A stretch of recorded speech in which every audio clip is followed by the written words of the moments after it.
please welcome to the stage Terry Franklin.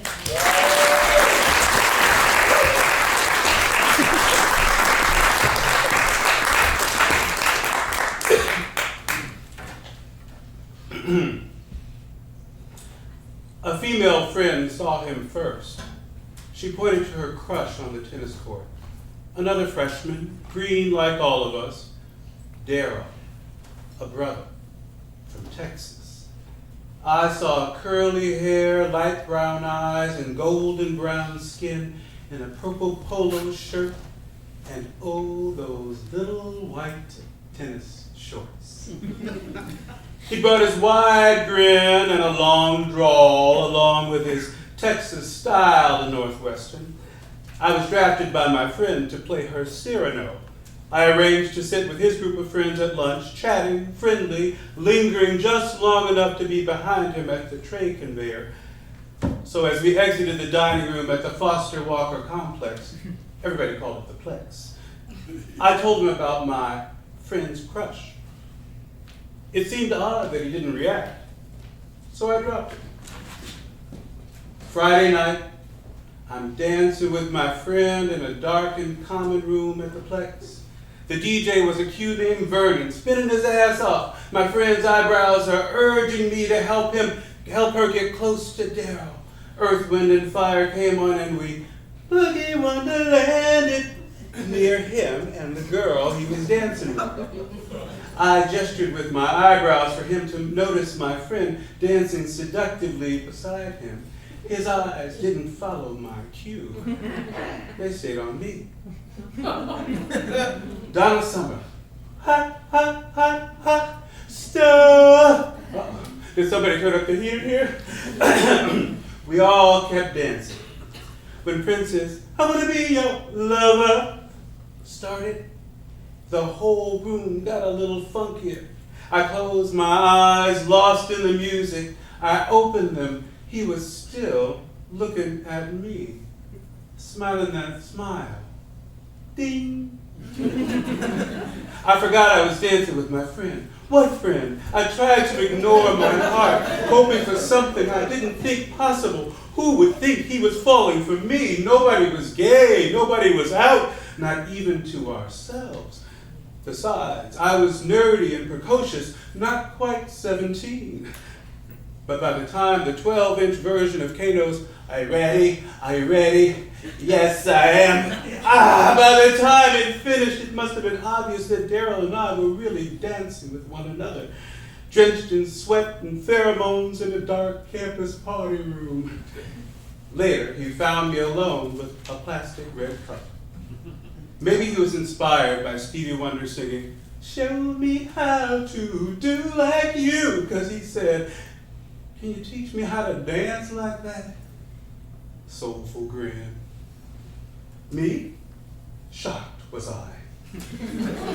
Who knew that to him I was an urbane sophisticate from Chicago, immersed in my preppy plus style, polo shirts, Fiorucci and Ralph Lauren jeans from the sale racks, penny loafers on back order from LL Bean where I splurged with my summer job and work study money.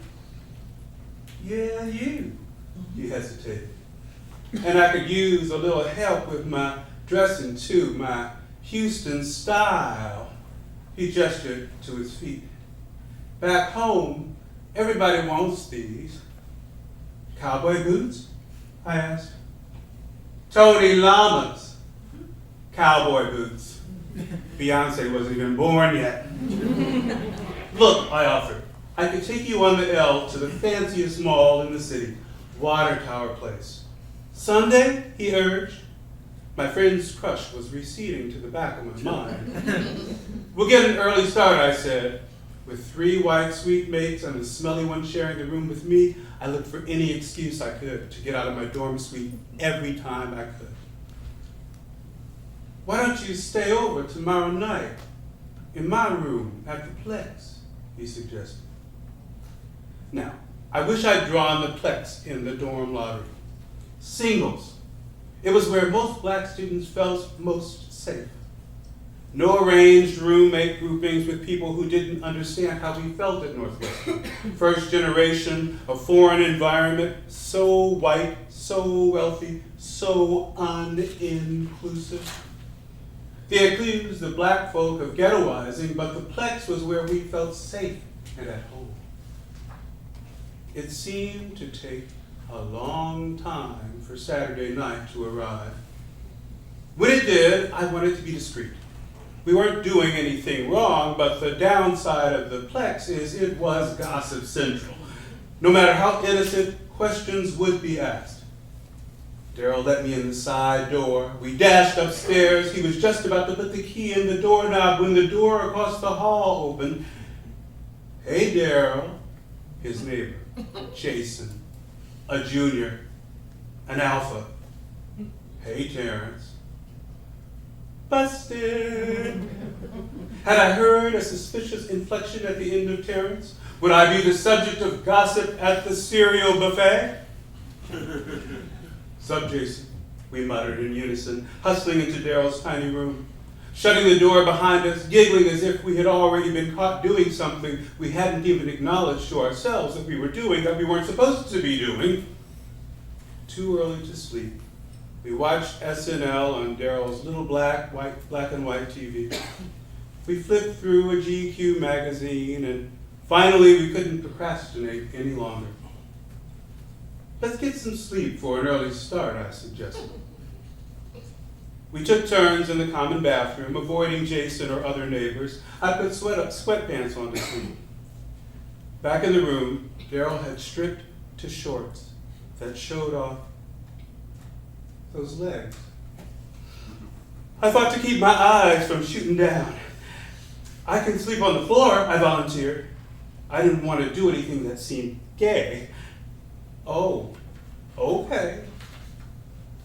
We made a pallet, a sheet and a blanket on the rough carpet in the narrow space between his bed and the built-in desk.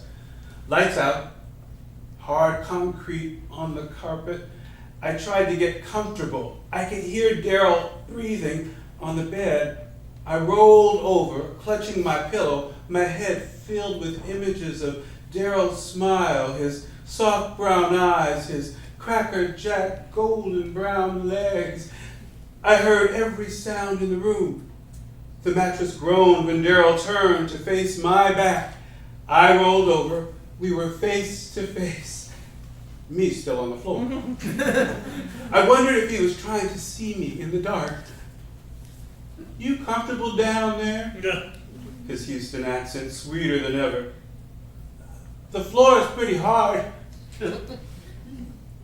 You can sleep up here, he said, if you want. You sure? I can sleep with my head at the other end. Okay, he said, as if that made any sense. I climbed up on top of the covers, my head at Daryl's feet. We willed ourselves to be still. Then he rolled over, and I rolled over, and we were back to back on that tiny bed. Me outside the covers. He on the inside, head to toe. We both lay still. You warm enough? He asked. It is a little chilly, I said. You can get under the covers, he offered, if you want. You sure? I asked. Yeah. He pulled back the covers, and in the courtyard light I could see him, his arm holding open the bedspread, inviting me in. I saw those thighs. I climbed in, and we turned our backs to one another. We lay quietly. Some drunk guy yelled something out in the quad. We didn't fit inside that little slim bed, back to back. I tried to be still, eyes closed, listening for the sound of deep sleep breathing. And after a long time, I turned to face Daryl, just as he turned to face me. Face to face, noses centimeters apart, both pretending we had turned in our sleep. I smelled polo cologne and felt his warm breath on my nose, and an electrical charge surged between us, and like magnets, our bodies clutched one another, lips pressed together. We were both novices, but we made do. As best we could.